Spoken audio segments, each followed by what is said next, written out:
A pregação de hoje se baseará não num pregador conhecido pela sua oratória, pelo seu conhecimento bíblico, mas por um pregador que tem asas.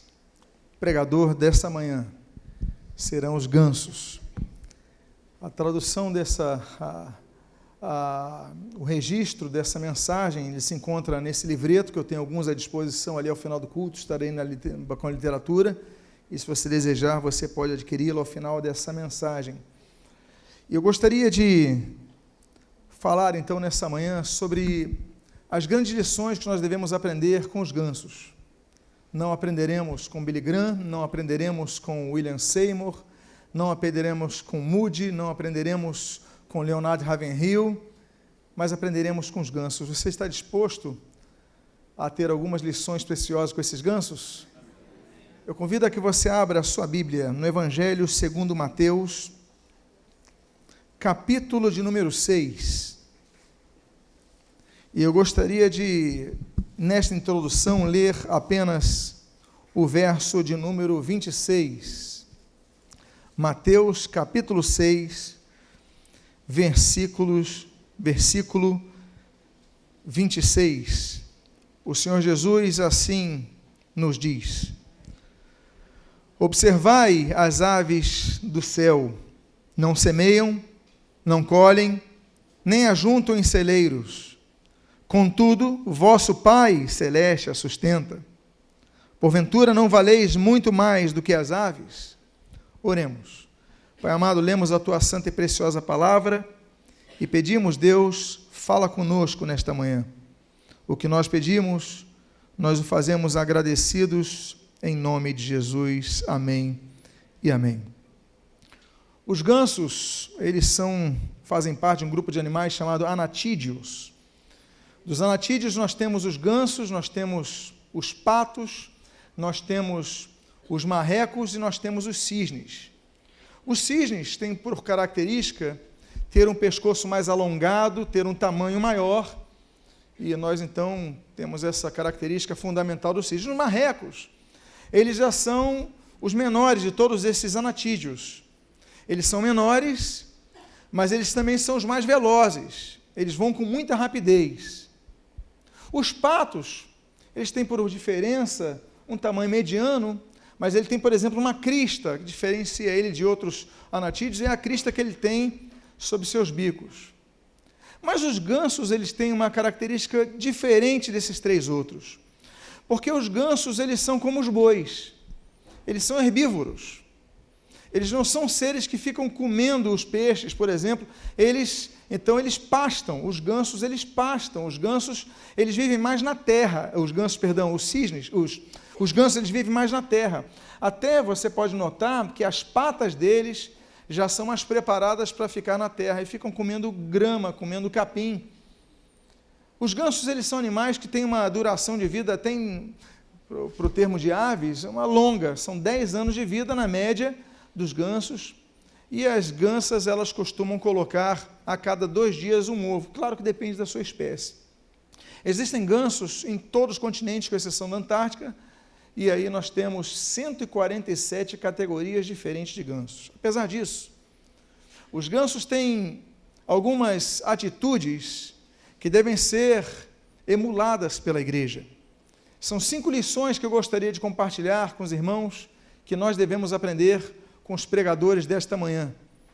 E a primeira das lições é a que você pode ler na tela. Quando um ganso bate as asas, cria um vácuo para o pássaro seguinte, voando numa formação em V, e o bando inteiro, então, tem o seu desempenho 71% melhor do que se a ave voasse sozinha. Quantos aqui já viram uma formação de gansos no céu, quando eles voam em formação de V? Essa formação de V, ela permite que eles economizem energia através do vácuo que o que está na frente vai criando para os demais. Então, eles conseguem ter um desempenho 71% melhor, eles consomem menos energia. E com isso, então, se a ave for voar sozinha, ela gasta muito mais energia do que se ela voasse em bando. E a primeira lição que nós aprendemos com os gansos é a lição da unidade, a necessidade que nós temos de ter em relação à unidade da igreja. O Salmo 133, no Salmo 133, versículo 1, o autor sagrado nos ensina, como é bom e agradável viverem unidos os irmãos. Não está falando de viverem juntos, mas está falando de viverem unidos. Há uma diferença entre estar junto a alguém e estar unido a alguém. Você consegue perceber a diferença dessas duas palavras? Estar junto é estar fisicamente próximo, mas estar unido é estar próximo também no mesmo propósito. E a Bíblia diz então que é bom e agradável, é bom que você não caminhe sozinho. Há pesquisas que dizem que aqueles que caminham sozinho, eles têm maiores possibilidades até de adquirirem certas doenças. Você sabia disso? Pessoas, por exemplo, a tendência à depressão é maior. O psicossomatismo que afeta muitas das doenças da pessoa, no corpo da pessoa, muitas pessoas que vivem uma vida solitária, elas têm uma tendência maior a isso. Quando você tem alguém, você compartilha com alguém, você expõe uma aflição para alguém, você ri com a pessoa, você chora com a pessoa, então você solta mais, a Bíblia diz, enquanto Caleb e Mesó secaram. Por quê? Porque é bom ter alguém para partilhar. Viverem unidos os irmãos, o texto diz que não é apenas bom, mas é agradável, gera algo bom para as pessoas. Essa mesma lição que nós aprendemos, você pode ver nessa imagem, a foto dessa formação de V. Olha o que diz o texto de Romanos, no capítulo 12, nos versículos 4 e 5. Porque assim como num só corpo temos muitos membros, mas nem todos os membros têm a mesma função, assim também nós, conquanto muitos, somos um só corpo em Cristo e membros uns dos outros. Não temos a mesma função. Há coisas que eu tenho que ele não tem, mas há coisas que ele tem que eu não tenho. Há coisas que ela tem, que ele tem, que ele tem, que eu não tenho. E nós então vamos nos unindo, vamos nos juntando. É como numa orquestra. A orquestra é bonita, bonito ter um violinista tocando sozinho, um oboeísta tocando sozinho, um violoncelista tocando sozinho, mas quando eles se unem, fica uma música mais bonita, fica uma música mais completa, porque cada um tem uma função. Então se faz algo mais amplo, que nem um jogo de futebol. Um é bom no gol, o outro é bom no ataque, outro é bom na defesa, outro é bom no meio campo. Quando eles se juntam, eles começam então a se organizar, eles ficam mais completos. Assim a igreja. A igreja não é uma pessoa sozinha, até porque o termo igreja em grego é eclesia. Eclesia é assembleia. Não existe assembleia de uma pessoa. A assembleia é o coletivo de pessoas que se unem com propósito. A igreja tem um que está na cabeça, sim, mas todos estão, e ele é interdependente com os outros, ele depende dos outros. Todos dependemos uns dos outros. Então a Bíblia diz, olha, somos muitos, mas somos um só corpo, porque na igreja um é braço, na igreja um é mão, na igreja um é perna, na igreja um é orelha, todos têm função. Agora imagine você que é um dedo, se você não está inserido na mão, você não consegue fazer nada. Imagina que você seja a palma de uma mão, mas se você não estiver no braço, você não consegue fazer nada. Nós dependemos uns dos outros, nós temos que nos unir para nos ajudarmos, para nos apoiarmos, para trabalharmos efetivamente melhor, porque a Bíblia diz que nós somos membros uns dos outros. Ah, mas eu me converti ontem, pastor. Ah, mas eu me converti há 60 anos, pastor. Todos são igualmente necessários uns aos outros. O que nós devemos romper aquela barreira de sermos assistentes de culto. Porque a maior tendência que nós temos é nos acomodarmos para que sejamos assistentes de cultos. Nós vamos no culto, louvamos, ofertamos, ouvimos a palavra e vamos embora. Não servimos uns aos outros. Não, nós somos membros uns dos outros. Nós temos que ajudar os outros. Nós temos funções definidas, Deus nos deu funções definidas a cada um de nós. Há um outro texto que fala sobre a unidade da igreja. De fato, quando os gansos estão caminhando sozinhos, voando sozinhos, eles precisam se esforçar mais. mas quando estão numa formação de V, ou seja, organização, eles avançam mais e se desgastam menos.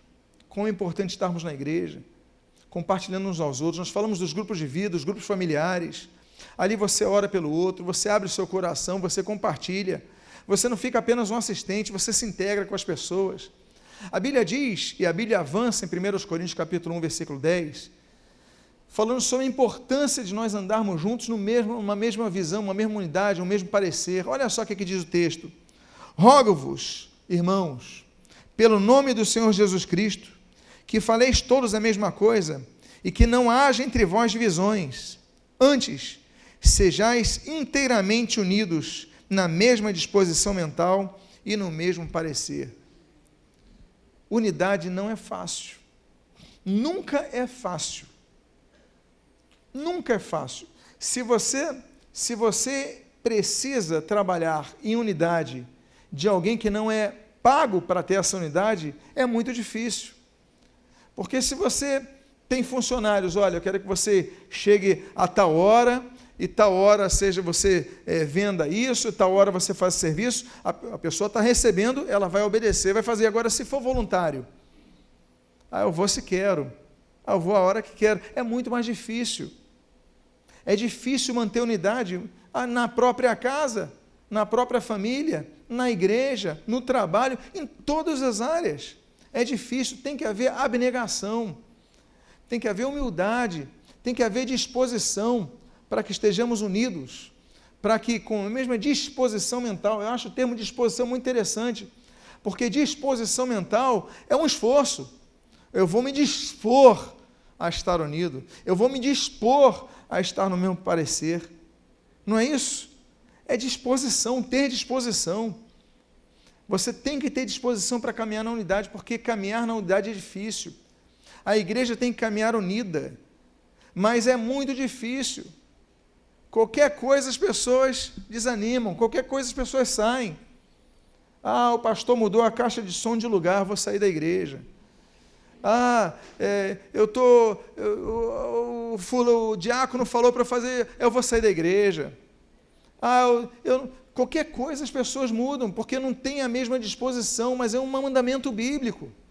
Ter a mesma disposição. Nós temos que ter disposição, meus amados, para andarmos unidos. É um esforço que nós devemos fazer, por quê? Porque a acomodação é um mosquitinho que nos pica. É um mosquitinho da acomodação.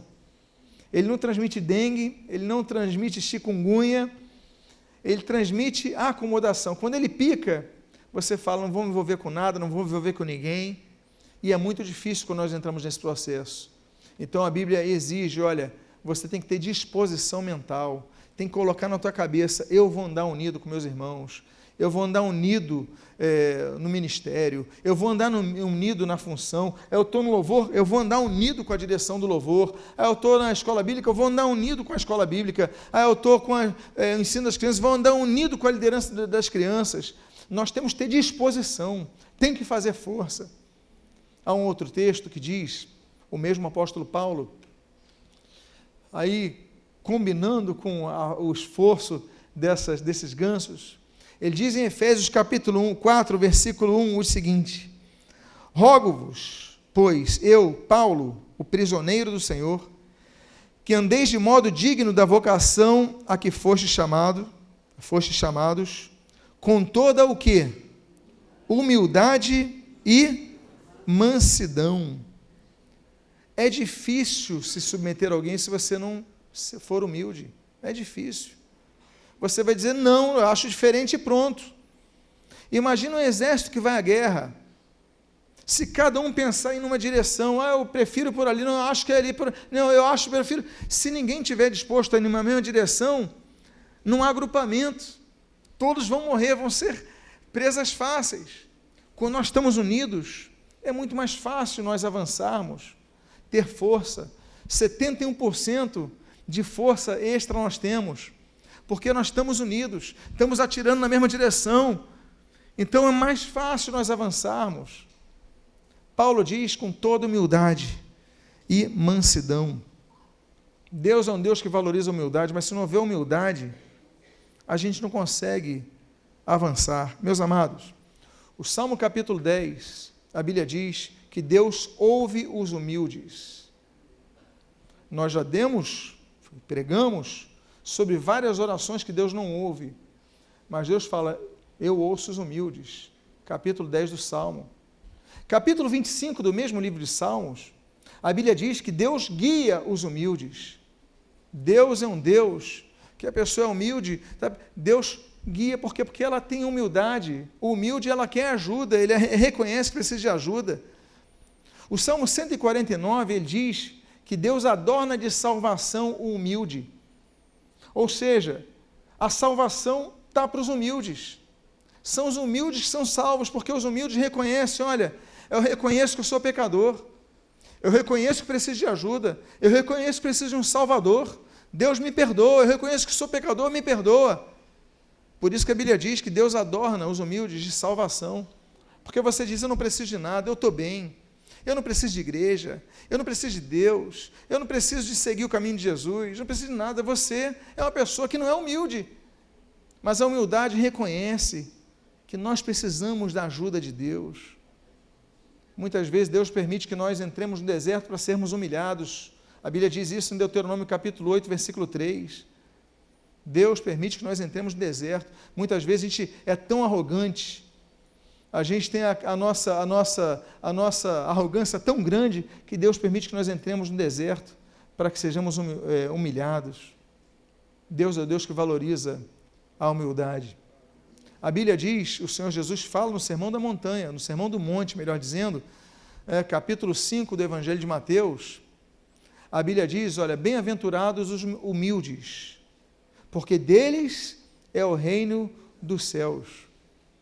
O reino dos céus é dos humildes, porque o vaidoso, o prepotente, ele não vai para o céu porque não precisa de Deus, diz que não precisa de Deus, diz que não precisa, então ele não vai. Então, o reino do Senhor Jesus foi claro. Os humildes vão herdar o reino de Deus, dos céus. Os humildes vão para a eternidade com Deus. É por isso que a Bíblia diz, em Provérbios capítulo 3, assim também, como em Tiago capítulo 4, versículo 6, o seguinte, porque Deus resiste aos soberbos, mas dá a sua graça aos humildes. Os humildes recebem a graça de Deus. Para andar em unidade tem que haver humildade. Unidade equivale a humildade. Olha, vamos fazer assim, vamos. Olha, o instrumento, então tá bom, esse é o instrumento. Não, olha, a tua escala hoje é limpar os banheiros, então amém, eu vou limpar os banheiros. Eu ia pregar, mas vou limpar os banheiros, amém. Não, mas eu não mereço isso. Não, mas eu sou gerente de tal empresa, não sei. Eu sempre cito o caso de um dos presidentes da Coreia do Sul. Ele era diácono da igreja dele. E aí chegou um domingo, o presidente foi para o culto, e ali ele procurou o líder dos diáconos, olha, qual é a minha escala hoje? Presidente do país, era diácono no domingo da igreja para entregar envelope de oferta aos membros, introduzir os visitantes. O ex-presidente norte-americano, Jimmy Carter, ele até hoje já está com uma idade bem avançada, mas foi o homem mais poderoso do mundo. O presidente dos Estados Unidos da América é o homem mais poderoso do mundo, independentemente de quem seja. Sempre vai ser, pelo menos na atual era, o homem mais poderoso do mundo. Esse homem foi presidente dos Estados Unidos até o Ronald Reagan assumir. Quando ele sai, ele volta para a igreja batista dele, e volta da aula de escola dominical, e é professor de escola dominical até hoje. Por quê? Porque o cargo não mudou o caráter dele.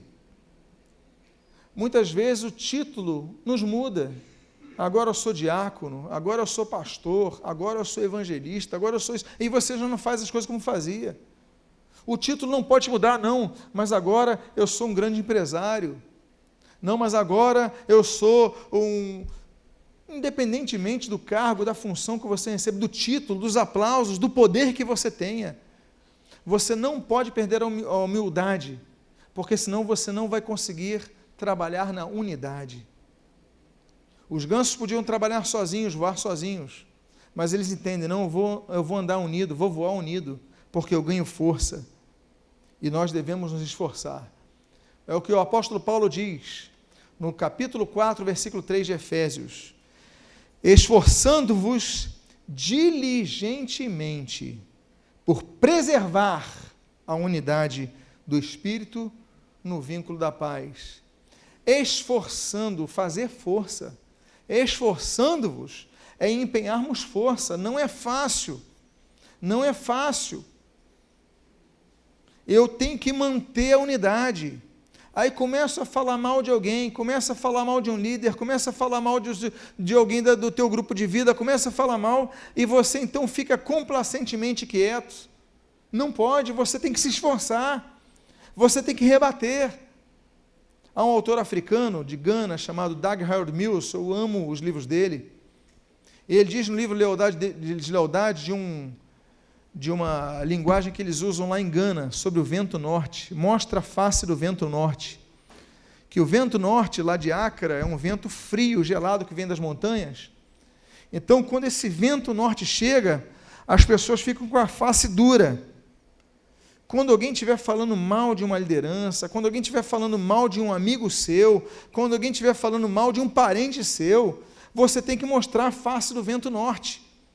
Você tem que demonstrar que não vai ser passiva a informação. Você vai reagir, você vai defender. Se alguém vai falar mal de um parente seu, você vai ficar calado?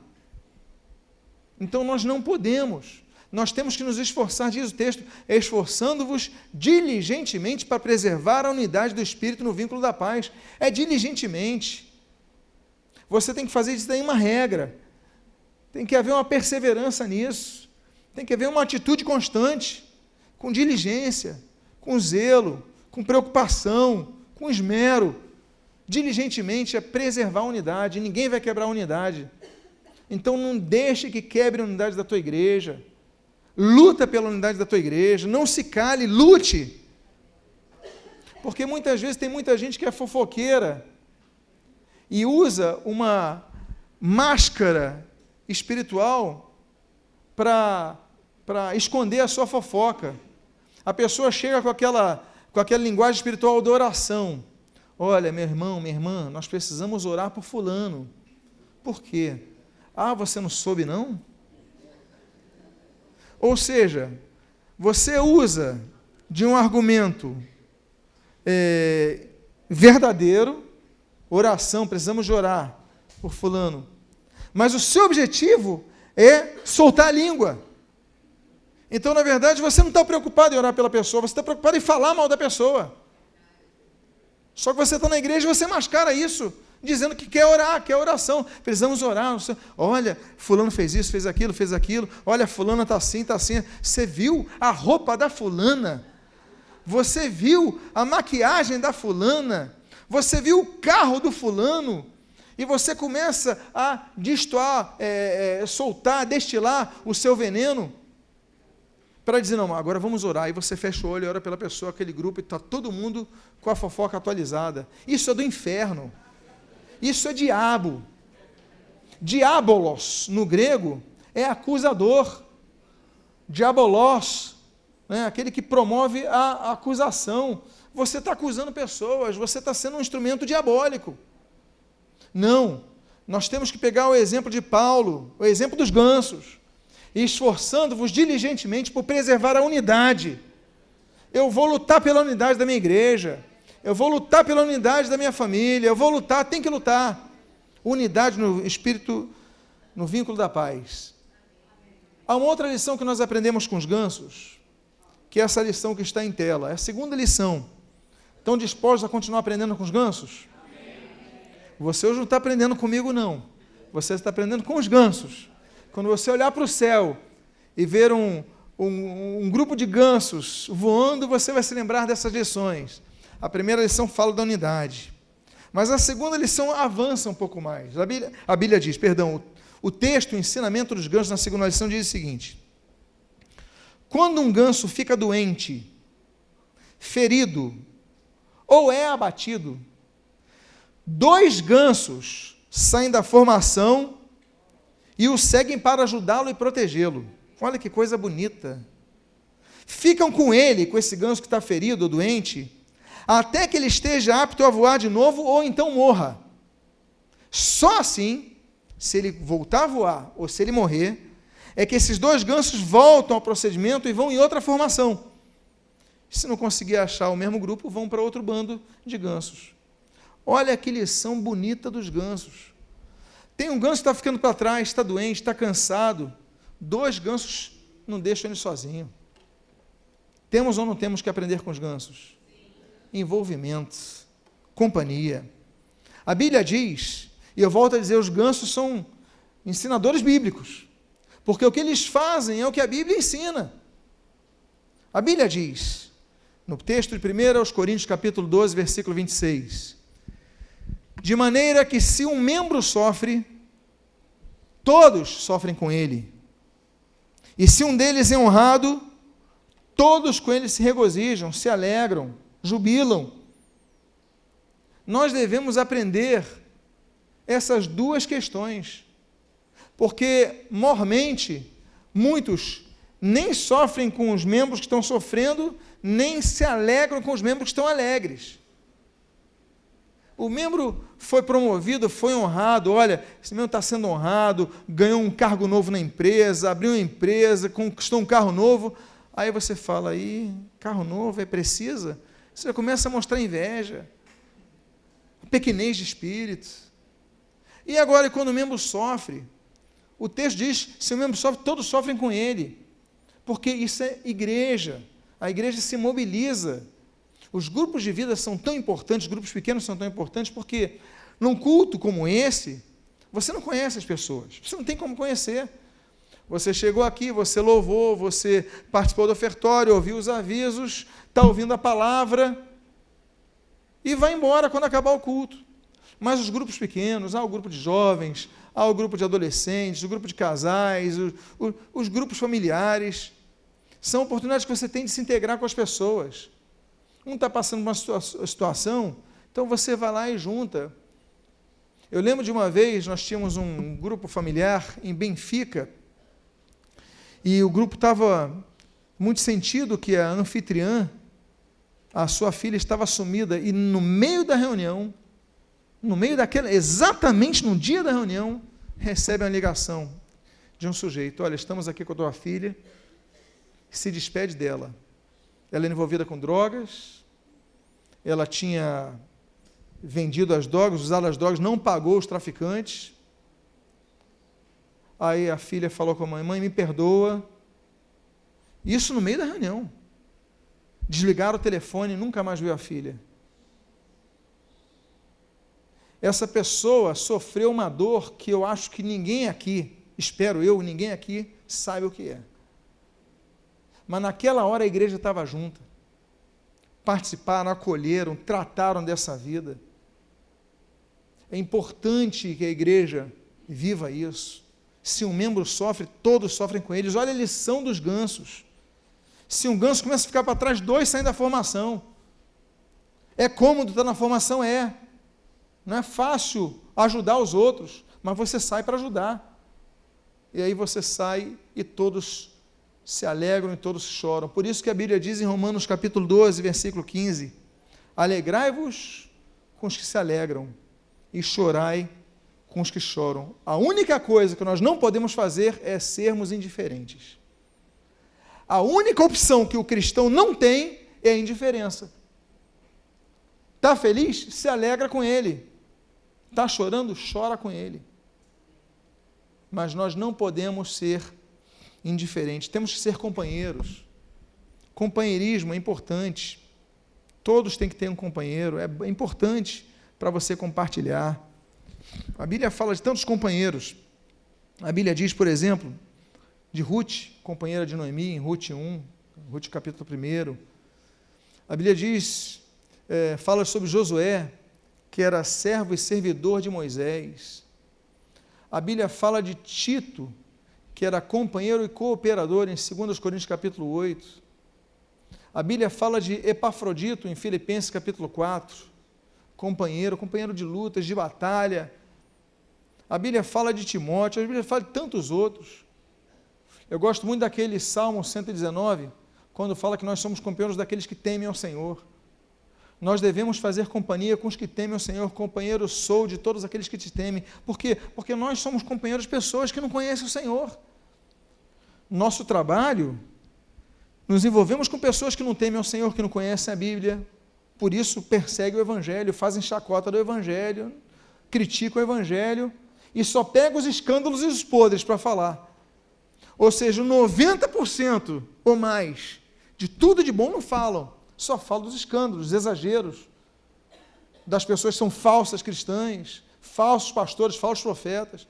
Aí levantam e amplificam. Agora, não falam o que é Evangelho.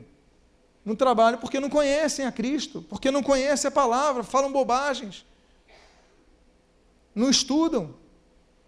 Companheiros sou dos que te temem, ou seja, eu vou buscar companheiros que te temem. Por quê? Porque aí você passa segunda, terça, quarta, quinta, sexta, sábado, cercado de pessoas que conhecem a Cristo. Chega domingo, você vem na igreja.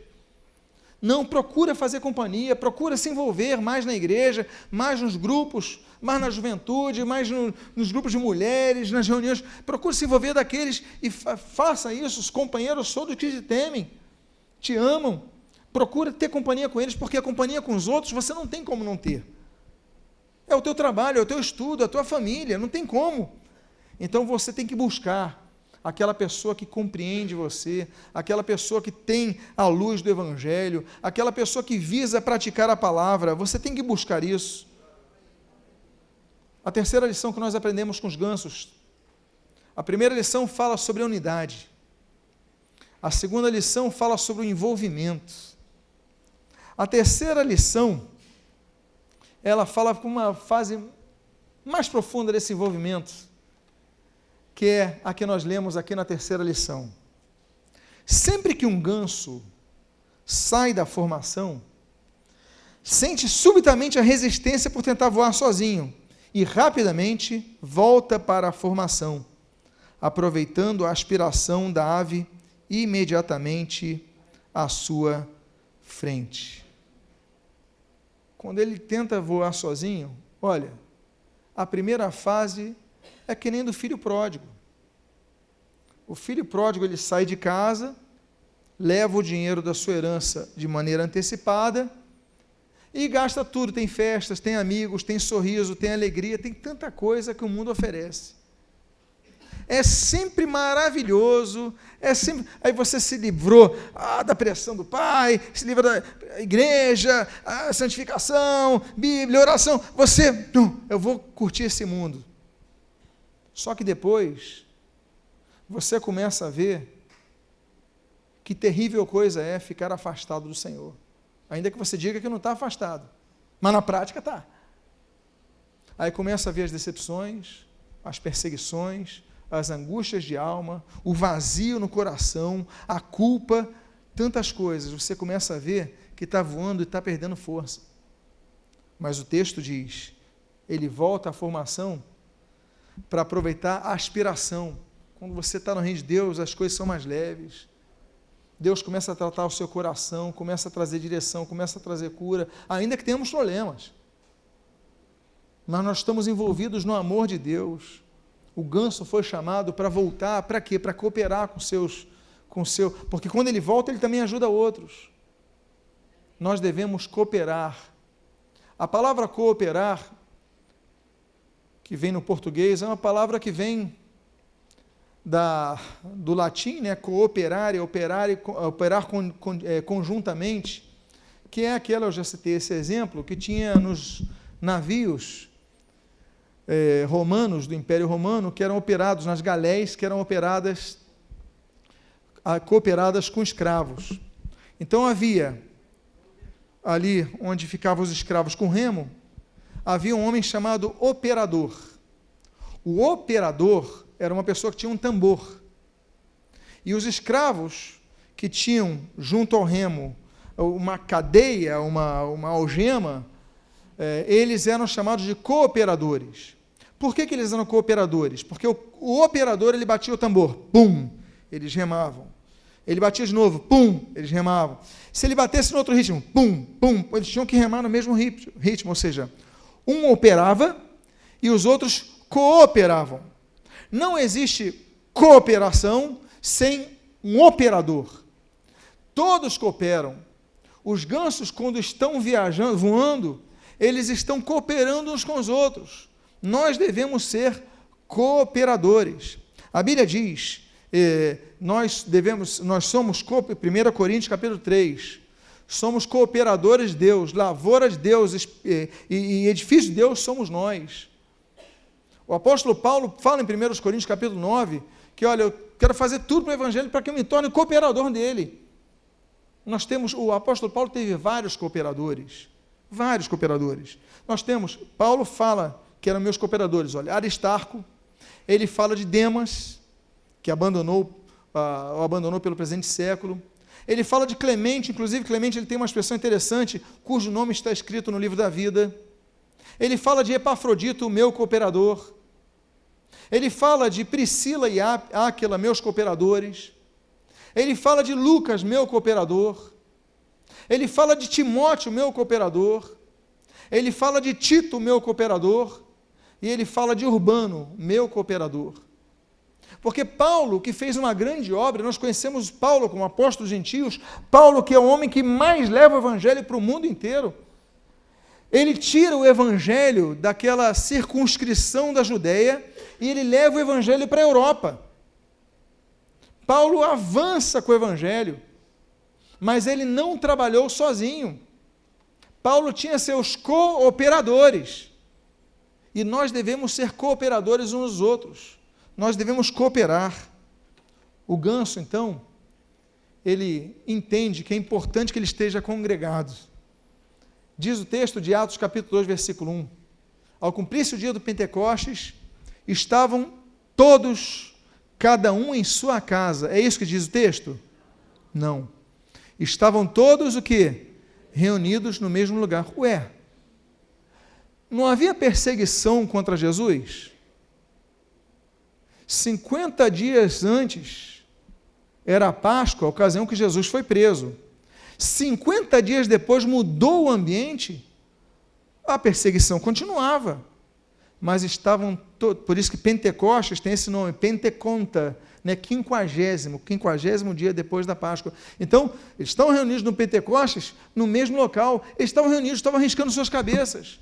Por quê? Porque é necessário que a igreja congregue, é necessário que o cristão congregue. Eu não preciso de igreja, eu vou na igreja quando me dá vontade. Não, é necessário que você ouça a palavra, é necessário que você seja alertado pela palavra, é necessário que você louve em conjunto. Mas Deus ouve meu louvor, aí eu leio a palavra sozinho em casa. Não é a mesma coisa, porque a Bíblia fala de nós congregarmos, não podemos deixar de fazê-lo. E a Bíblia diz que a igreja manteve esse costume, e eu vou dizer mais, para quem conhece o mínimo de história, sabe que a igreja primitiva, ela tinha que se reunir escondida. Então, ali em Jerusalém, eles, por exemplo, estavam naquele cenáculo. Agora, em Roma, eles se reuniam onde? Me ajude. Nas catacumbas. O que eram catacumbas? Cemitérios subterrâneos. As pessoas faziam túneis, grosso modo é isso, aí faziam buracos na parede e ali colocavam os corpos. Imagina então você descer num local que ninguém quer. Ninguém gosta de se reunir em cemitério. Por favor, não é um ambiente que todo mundo goste. Tirando uma fase da sua vida que você ache legal, é moda, pessoa. Não é um ambiente agradável. Mas a igreja só podia se reunir lá porque lá tinha menos chance de serem perseguidos. Aí imagina a igreja fazer culto, olha para o lado, tem um cadáver, outro, uma caveira, outro, um corpo em putrefação. Meus irmãos, um ambiente péssimo, mas eles não deixavam de se reunir. Hoje, por qualquer coisa, a gente deixa de se reunir, a gente não congrega. Então, estavam todos reunidos ali no mesmo local, ainda que perseguidos. A igreja da China, ela cresceu mesmo na perseguição comunista.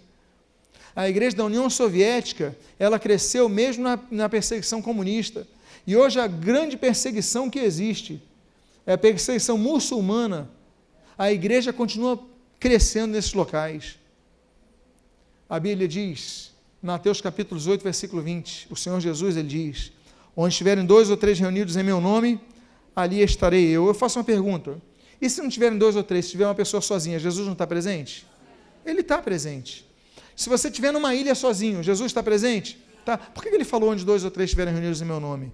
Porque ele fala da importância das pessoas se reunirem em seu nome. Não é apenas estarem juntos para falar de futebol, não é apenas estarem juntos para comer um almoço, não. É estarem juntos reunidos em seu nome, ou seja, está falando da igreja, está falando do culto. Reunidos em seu nome. O motivo é cultuar Jesus. Ele falou, eu estarei aí, porque eu aprovo isso, eu espero isso. Nós devemos nos reunir, nós devemos nos congregar. A Bíblia diz sobre a importância de nos unirmos. Olha, o que fazer, pois, irmãos, quando vos reunis? Um tem salmo, outro doutrina, outro traz revelação, outro língua, outro ainda interpretação. Seja tudo feito para edificação. Volta a dizer, cada um tem um dom diferente. Eu tenho dons que ele não tem, que ela não tem, que ela não tem, eu tenho. Mas ela tem dons que eu não tenho, ele tem que eu não tenho, ela tem que eu não tenho.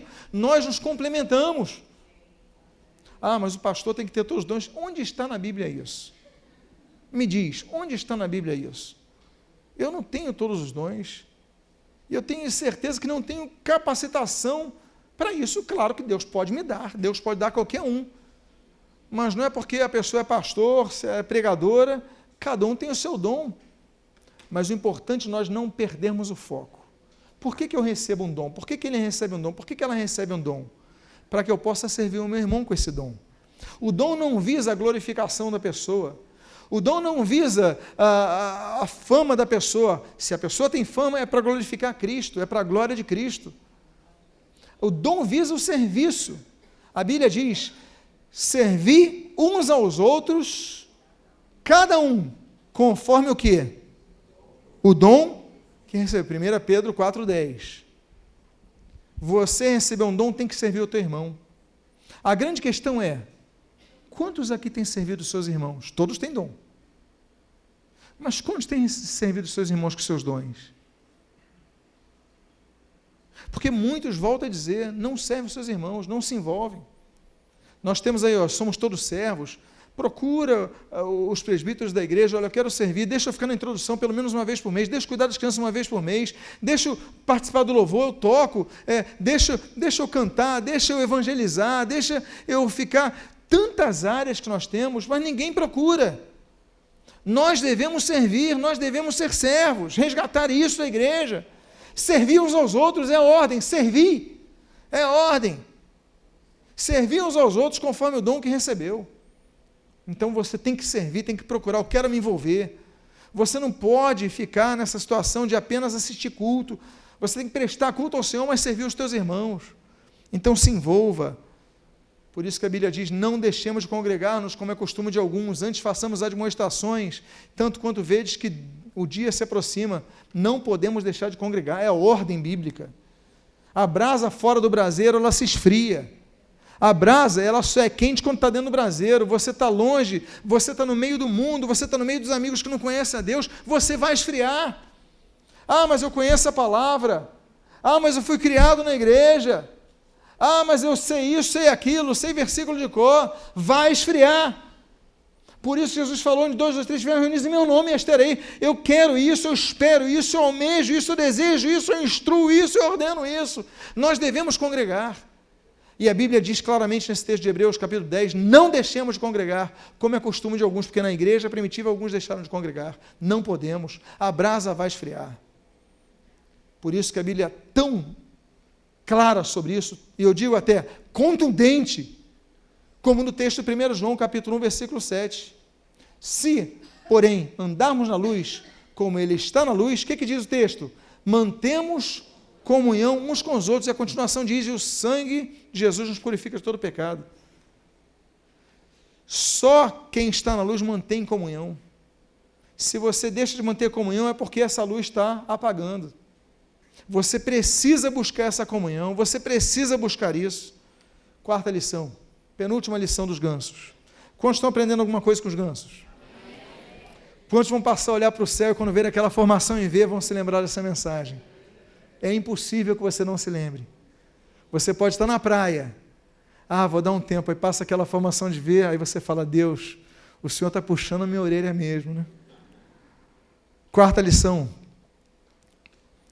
Quando o ganso líder se cansa, ele se muda para trás da formação.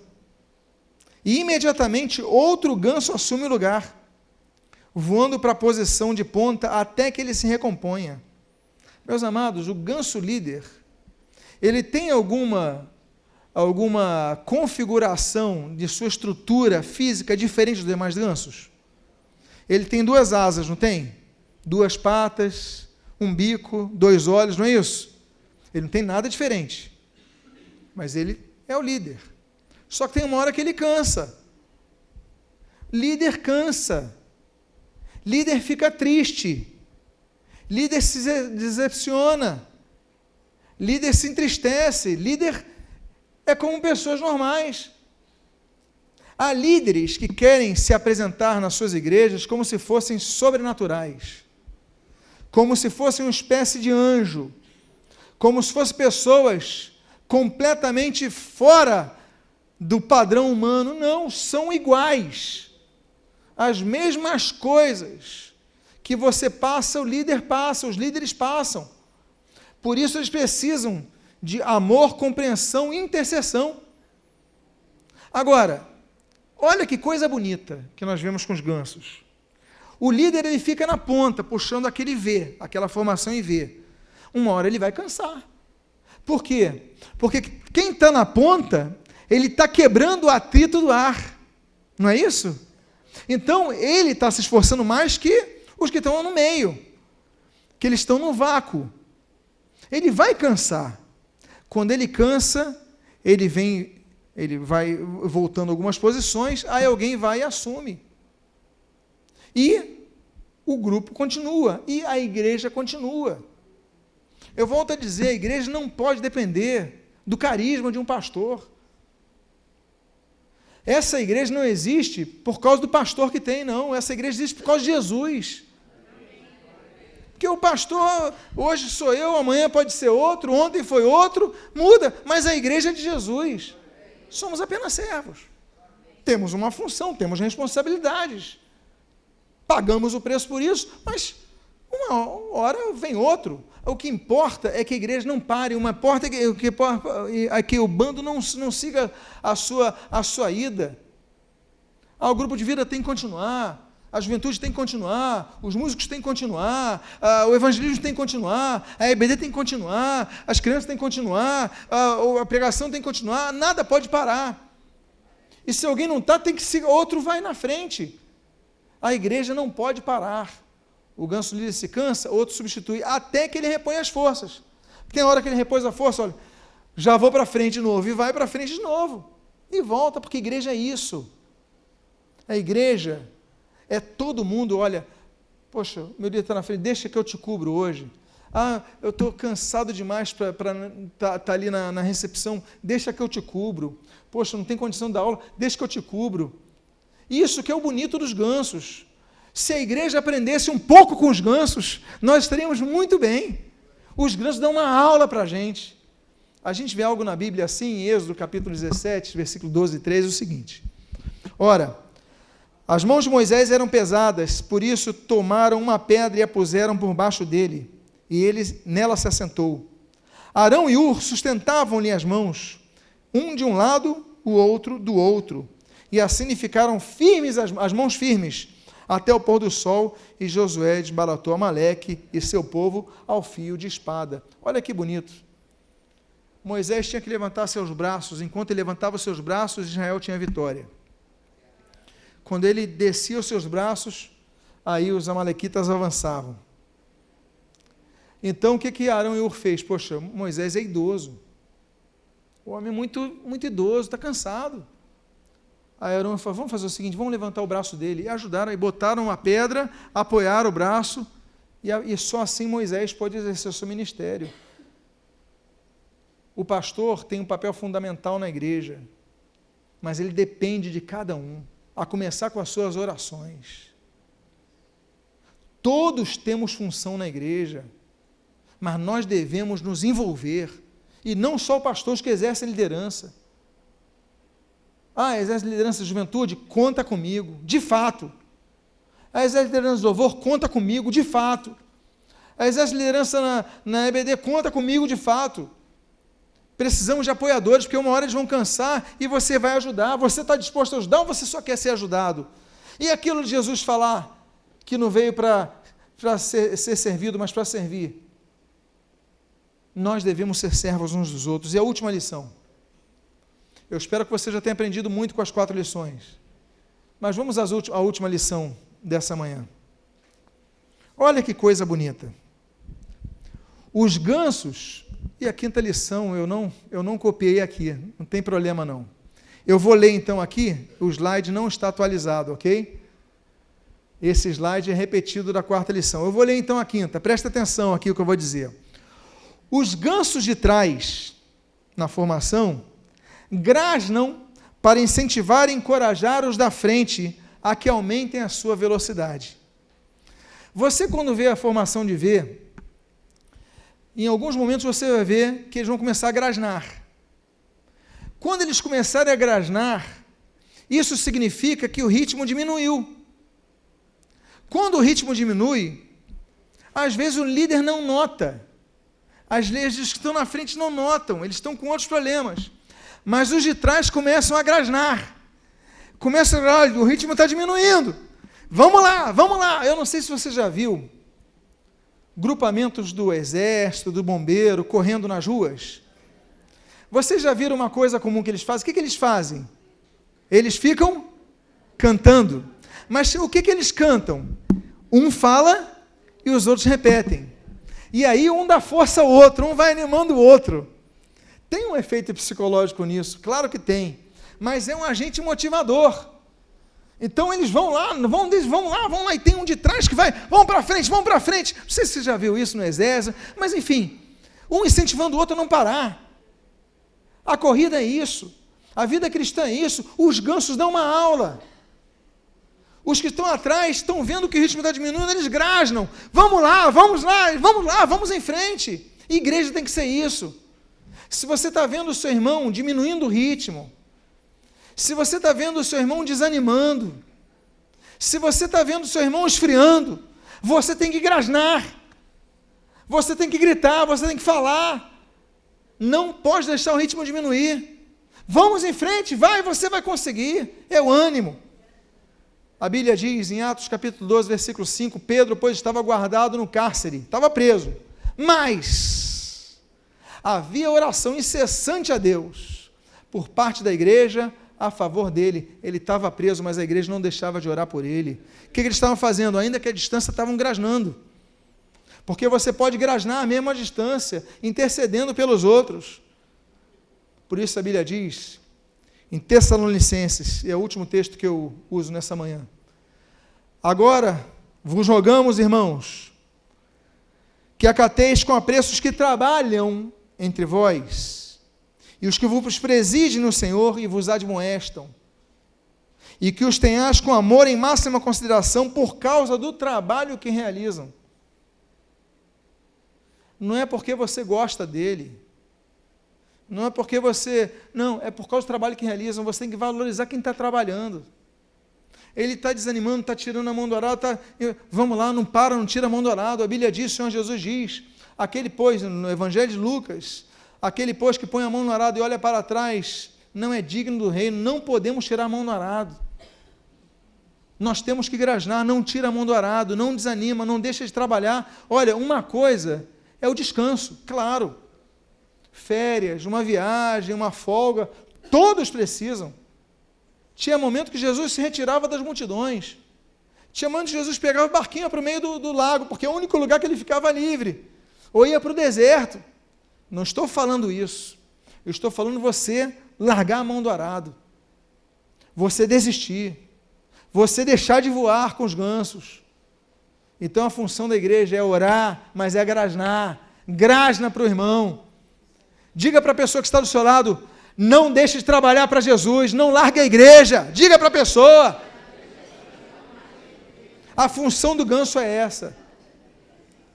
Eu quero fazer uma oração no encerramento dessa mensagem. Convidando aqui, por favor, você se coloque de pé. Eu quero fazer uma oração pela igreja e eu quero fazer uma oração pela sua vida. Porque hoje você viu a pregação, e a pregação ela foi pautada na vida dos gansos. Não nos pautamos na vida de Moisés, de Davi, de Salomão, de Paulo, mas dos gansos. E se nós imitarmos os gansos, seremos uma grande igreja, uma igreja muito saudável, uma igreja que faz mudança na sociedade, que brilha a luz de Cristo. Eu quero convidar então a você a fechar os seus olhos, que eu quero fazer 2 orações aqui. A primeira oração que eu quero fazer nesta manhã por você é a você que tem pensado em parar, que tem desanimado, ou mesmo que parou. Mas você foi trazido esta manhã aqui nesse local, você está vendo esse vídeo no YouTube, alguém te compartilhou esse vídeo porque você precisava ouvir essa mensagem, porque você precisa tomar uma posição diante de Deus. Eu não vou abandonar a tua igreja, eu não vou abandonar a tua obra, eu não vou abandonar o meu dom que me destes, o ministério que me outorgastes, eu não vou largar a mão no arado. Se você tem pensado ou mesmo fez, eu quero fazer essa primeira oração por sua vida, convidando a que você coloque a mão no seu coração, se você é uma dessas pessoas, que eu quero orar por você, se o Espírito Santo de Deus falou ao teu coração, você reconhece, foi trazido nesse local, para que o Espírito Santo de Deus falasse a você. Pai amado, em nome de Jesus, há pessoas com as mãos nos seus corações. Muito obrigado porque ouviram a tua palavra, foram humildes, como nós falamos aqui, para acatar a tua palavra, e nós pedimos, transforma essas vidas. Em nome de Jesus, abençoa as suas vidas, para que voltem a se envolver na obra de Deus, para que voltem a frutificar, porque fomos chamados, como diz João capítulo 15, não para produzir nada além de frutos, senão seremos cortados do ramo. Como diz Jesus em Marcos capítulo 10, na parábola da figueira, ele não veio para procurar folhas, mas frutos. Deus amado, tem misericórdia de nós, abençoa a tua igreja. Em nome de Jesus, renova o ânimo, renova a disposição de trabalharem para a tua obra, abençoa as suas vidas. Eu quero fazer uma segunda oração a você que precisa lutar mais pela unidade da sua igreja. E você que está ouvindo pelo YouTube, independentemente da igreja que você faça parte, você tem que unir a sua igreja, lutar pela unidade de sua igreja. Pai amado, em nome de Jesus, abençoa todos que estão ouvindo essa mensagem, presencialmente ou de maneira distante, mas que eles possam lutar pela unidade da igreja, não ficarem passivos diante dos estragos que o diabo tenta fazer, mas que eles possam se unir, e como os gansos, lutarem para que alcancem juntos o mesmo propósito. Abençoa a vida da tua igreja, abençoa a tua igreja, e que em nome de Jesus, se faça o que o Senhor Jesus disse, que as portas do inferno não prevaleçam sobre a igreja. Abençoa esta igreja, abençoa a igreja de cada um que está ouvindo esta mensagem, abençoa as suas lideranças, renova as forças, não apenas dos pastores que as presidem, mas dos líderes de casais, de jovens, de música, de ensino, de crianças, de introdução, de evangelismo, de todos os setores. Renova as forças, os líderes, abençoa os líderes dos grupos de vida, abençoa cada líder, renova as suas forças, Pai, fortalece os seus braços, e que cada vez que eles possam ver um grupamento de gansos, eles possam se lembrar de sua função na igreja. Muito obrigado, Pai. Obrigado pelo teu ensinamento através da natureza. Como diz o Salmo 19, os céus manifestam a glória de Deus e o firmamento anuncia as maravilhas, as grandezas, as obras de suas mãos. Pai, muito obrigado, Pai. Abençoa as nossas vidas, o que nós pedimos, nós te agradecemos em nome de Jesus. Amém e amém. Ainda de pé, eu convido aqui o pastor Ronald Moreira, que vai nos despedir em oração.